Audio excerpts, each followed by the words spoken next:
The rest of the slides are going to be a review of C language, if you already know how to program in C for microprocessors. If you never program in C, it's going to be new for you. Don't get overwhelmed. Just do the examples and learn at your own pace. We start with the difference between local and global variables. This is going to be a global variable is declared outside of your functions, and these are examples of local variables declared inside of a function, in this case the main function. Then we have functions. A particular thing on C is that all functions should be declared before your main function. So common mistake is to write your main and then write the functions below the main, but forget to declare the header of the function. Then the compiler will complain. So you either do that, declare the header and then the function later on, it's totally fine, or you don't have the header here, but the function that you have down here needs to go and be done on the top. Different data types and the number of bits for all of them.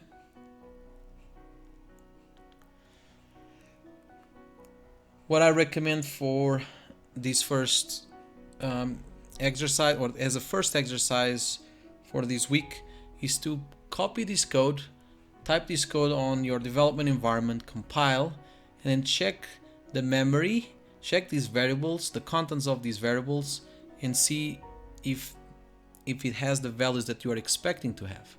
So here, for example, we are using char, but we are writing different things inside of those variables, either numbers or characters or numbers using hexadecimal representation.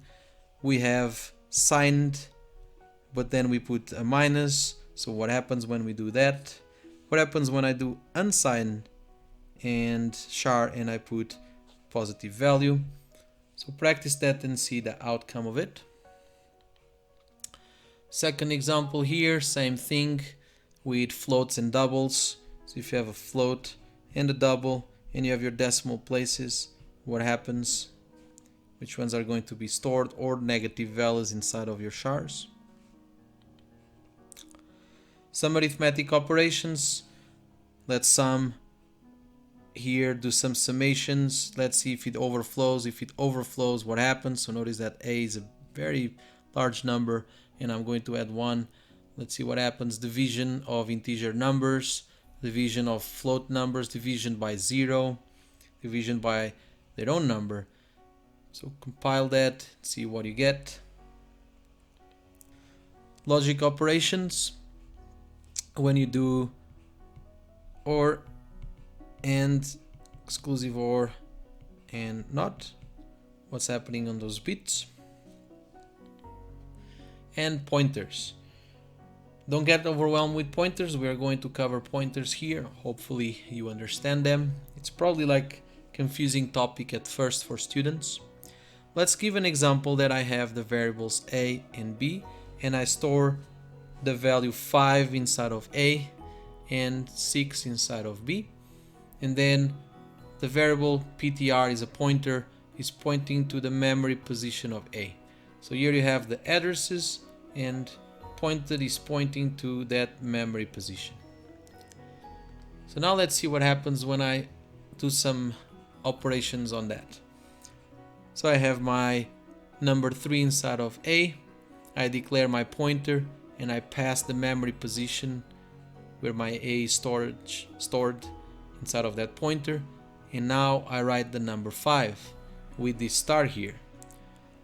So if I use the memory tool here of my embedded development environment, notice that A is, so pointer is pointing to this memory position, so A is being stored here.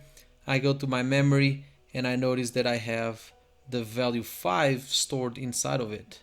So initially I had the value 3, but after I run the program, I'm putting 5 inside of that memory position. So here you go, 5 gets stored over there. What if I have an array? Now my A is an array of integers. I have a pointer And now my pointer A, I'm passing A to pointer and I'm adding. So notice that because it's an array, I don't need to use the AND symbol. And then this is adding 3 times, so I'm going to advance in my memory position 3 times, and then whenever I have the star, I'm going inside of that memory position and put 0. Then you have structures, and structures is just a way of creating new types of variables if you want, or one way. So I can put inside or collect different types of variables inside. So I start by doing a structure like this. It's a collection of these 3 char variables, and then I initialize that structure, and then I can go inside and give values inside of that structure. And I can also have pointers to structure, and this is when I use these arrows instead of the dots that you saw before. So I have this structure, I initialize the structure, and then I have a pointer to the structure here where I point to that structure. And then I change the variables inside of that pointer. This is casting. Casting is important when I'm doing divisions. For example, C is a float, A and B are 2 integers, and I do a division that it's supposed to give you a float number. What happens when I just do that? What happens when I cast, when I convert that integer to a real number? What happens if I just do one of them? Then at last, that specific memory address or allocation, things that you need to be very careful when you start working with embedded systems, because you can easily, if you forget to deallocate the memory, you can easily smash the stack. Remember when we saw the memory, the RAM, the way that it's organized, we had the data over here, and then we have the heap that grows up and the stack that grows down. If you start doing a lot of allocations, this heap starts going up, filling probably eventually the space of the stack, and then it's just recipe for disaster. So be very careful when you do this type of things with microprocessors.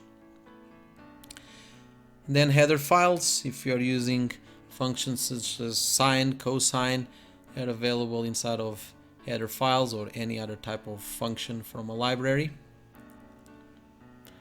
And now let's go over these type and class qualifiers. These 3 types of variables that you have here, we need to be very careful and understand the difference. Let's start with const. Never written by a program, can be put in ROM to save some RAM. An example here is this C variable. I put const, so this is going to be stored inside of your ROM. But have in mind that what I have here, this is not a constant. This is just a directive to your compiler to say anytime that you see const in your code, just substitute with 4. So there is a difference between defines or macros and const and the word constant. Let's go over volatile, probably one of the most important concepts for microprocessors.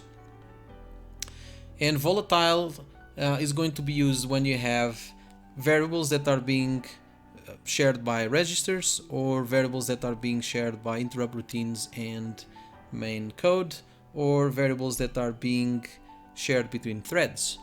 Let's see the main example here. So we use registers to communicate between your peripherals and the processor. This is an example that I am passing the contents or the memory address to this pointer, and then I have a while loop that I'm going inside of that memory address and check if it's equal to 0. If you turn on the compiler optimization, if it's on, if you turn it on, this is most likely what the compiler is going to do. Is going to create these 2 assembly instructions outside of your loop. This loop is your while. So notice that I'm looking at it, what it's inside. This is an assembly instruction that is looking at what's inside of the accumulator and see if it's equal to 0, and it stays here before I put the contents of that memory address inside of the accumulator. And now notice that I don't check that memory address anymore. I keep inside of this loop. If for some reason I have another register pointing to that memory address and changing the contents of it, this one will not be able to check that. So this is a no-no in terms of programming. How can you fix this? Well, just declare volatile on that variable, and now the compiler knows that, okay, I have more than one register pointing to that variable, so I move that assembly instruction inside of the loop, and now I update the accumulator before I look and compare to 0. Same thing happens, so this is the main idea, and now it's going to be the same thing for the next two examples. For an interrupt service routine, happens exactly the same thing. I have this global variable here that has been checked by this main, but the interrupt routine is changing the variable. Now what happens is that this while, when I optimize the code, I might not look at the accumulator, so I might not see that the interrupt routine changed that variable. How do I fix that problem? Well, just declare that variable as volatile, and now the main code knows what to do with that while loop. Similar to tasks that are running in a multi-thread environment. So let's say I have task 1 and task 2. They share a variable which is control. This one is changing and adding. This one is checking if it's equal to 0. And so notice even this one does effects on initialize to 0 while this one is incrementing. This is a no-no. What you need to do is to declare that variable as volatile so things work properly.